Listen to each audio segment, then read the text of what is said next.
मैं इस समय एक चलन देख रहा हूं, तमाम मौलवी और मौलाना इस समय एक बयान दे रहे हैं, कह रहे हैं गाय को राष्ट्रीय पशु घोषित करो। अबे हमने कहा कि गौ हमारी माता है, जन्म जन्मांतर का नाता है। क्या मां और पुत्र के बीच में कुछ घोषित करने की आवश्यकता पड़ती है क्या? क्या किसी पुत्र को बताने की आवश्यकता पड़ती है कि तुम्हारी मां है, इसका सम्मान करो? ये हमारे संस्कार हैं। हमने अपनी मां के बारे में जो सम्मान का भाव रखते हैं वह भी, और हमने गाय को माता माना है, तो गाय तो हमारे लिए माता है, वो पशु नहीं। पशु तुम्हारी बुद्धि है जो तुम हमारी गौ माता को पशु बोलते हो।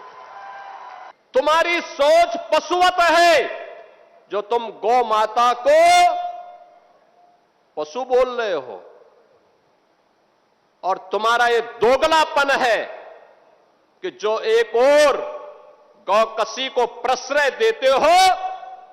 मैं देख रहा था बकरीद में तमाम उनके चेले चपाटे अपने सोशल मीडिया हैंडल पर बकर ईद पर गौ माता का चित्र दिखा करके कह रहे थे कि बकर ईद की बधाई दे रहे थे। लेकिन मैं उनको बोलना चाहता हूं, यूपी में गौ हत्या का मतलब जान रहे हो ना क्या होगा? वो जान रहे हो?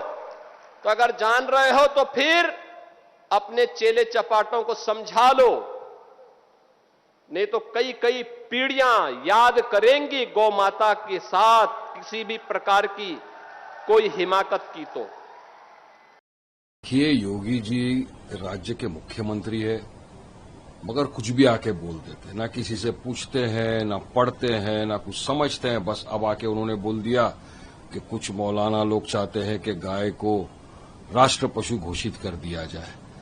अरे योगी जी, इलाहाबाद हाई कोर्ट ने 2021 में कहा था, एक सुझाव दिया था कि गाय से सबकी आस्था जुड़ी है, उसको माता मानते हैं, तो क्यों ना उसको नेशनल एनिमल घोषित कर दिया जाए, क्यों ना राष्ट्र पशु घोषित कर दिया जाए।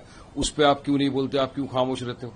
अरे सब बोल रहे हैं, अभी मौलाना और हमने बोलना शुरू किया तो आपको तकलीफ होना चालू हो गई। कर दो। देखो, एक बार राष्ट्र पशु घोषित कर दिया तो ना कोई खरीदेगा, ना कोई काटेगा, ना कोई बेचेगा, ना कोई एक्सपोर्ट करेगा, सब मामला खत्म हो जाएगा। और कुछ जगहें देश में ऐसी भी है जहां पर जैसे गोवा, गाय इज यम्मी, काफी जगहों पे यम्मी है, काफी जगह पे मम्मी है। उसका क्या करेंगे आप योगी जी? उतना ही नहीं, आसाम ने एक कानून पास किया है, वहां के हिसाब से 14 साल तक आप गाय को कुछ नहीं कर सकते, आप नहीं काट सकते। 14 साल के बाद क्या करेंगे आप? बीएमसी से सर्टिफिकेट लाओ, बराबर नहीं दो, तो फिर क्या क्या है ये? तो योगी जी को समझना चाहिए।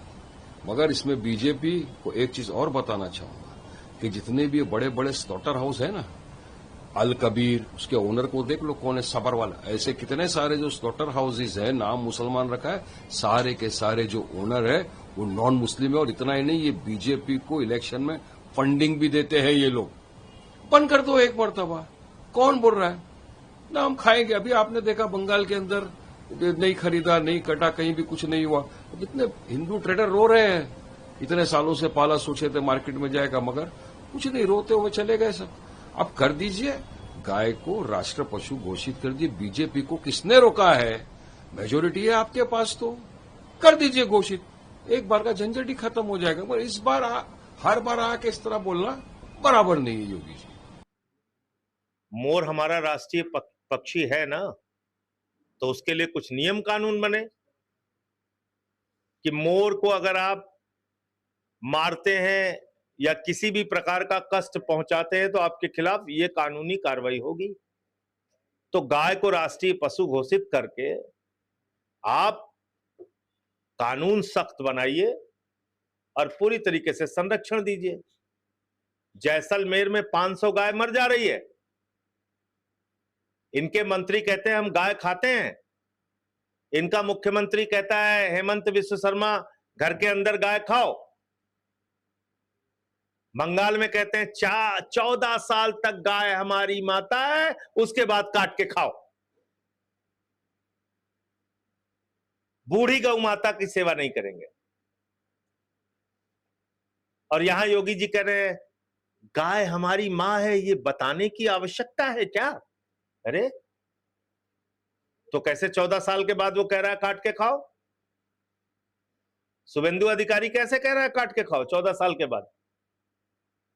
इसीलिए मांग हो रही है गाय को राष्ट्रीय पशु घोषित करो। 14 साल की हो गाय या 20 साल की हो, जब तक वो जीवन है उनका, तब तक उनको पूरी तरीके से सेवा की व्यवस्था भारतीय जनता पार्टी की सरकार और जहां जहां अन्य राज्यों की सरकारें वो करें। की सरकार रही या कम्युनिस्ट रही होगी, जो भी रही हो, तो अब आप भाजपा के सरकार के मुख्यमंत्री हो, आप क्यों नहीं कानून बना देते हो कि संपूर्ण गौ हत्या बंद होगी? आप 1950 वाला कानून क्यों लागू करते हो? दूसरी बात यह है कि जो आइडियोलॉजी है वो ये है कि गाय हमारी माता है। तो जब आपकी गाय माता है तो 14 साल तक माता रहेगी, उसके बाद सब्जी भाजी हो जाएगी। आप बताइए, अगर अगर माता है तो वो तो आजीवन माता रहेगी ना, एक उम्र तक माता रहेगी, उसके बाद माता नहीं रहेगी। ये जो परिभाषा है ये आपत्तिजनक है। स्वामी जी, योगी आदित्यनाथ कितने साधु है, क्यों इस मुद्दे पर विमर्श है, क्यों नहीं एक जा रहे? बात यह है कि साधु हैं ऐसा आप कह रहे हो, तो साधु हैं तो साधु का आचरण भी तो होना चाहिए। कोई गेरुआ कपड़ा पहन ले इतने मात्र से साधु नहीं हो जाता, उसको साधु जैसा आचरण करके दिखाना पड़ेगा। आप बताइए आदित्यनाथ का कौन सा आचरण है जो साधु जैसा है? साधु बुलडोजर लेकर चढ़ाता है किसी के ऊपर? बताओ, वो तो बुलडोजर लेकर के चढ़ाते हैं, ये साधु आचरण नहीं है। दूसरी बात यह है कि साधु जो होगा, अगर उसके पास सत्ता आ जाए, ताकत आ जाए, तो सबसे पहले गौ रक्षा करेगा। इन्होंने 9 साल का समय, इनका कार्यकाल बीत गया, बहुमत की सरकार में बैठे हुए हैं, बुलडोजर इनके पास है। इन्होंने गौ हत्या बंद क्यों नहीं अभी तक करवाई? क्यों गौ मांस का निर्यात धड़ल्ले से हो रहा है? क्यों गायें जो है उत्तर प्रदेश में कम हो रही हैं? और जो आश्रय स्थल इन्होंने बनाए हैं उनकी हालत क्यों बदतर है हुई है? तो ये गाय तक की सेवा नहीं कर पा रहे हैं। किस आधार पर साधु हैं आप बताओ ना हमको। केवल गेरुआ कपड़ा पहनने से कोई साधु हो जाएगा? केवल पुलिस का ड्रेस कोई खरीद करके पुलिस स्टोर से पहन ले तो वो पुलिस हो जाएगा? उसको पुलिस जैसा आचरण करना पड़ेगा। उसी तरह से जो गेरुआ कपड़ा पहना है उसको साधु आचरण करना पड़ेगा, और साधु आचरण इनका कोई किसी चीज में दिखाई नहीं देता है।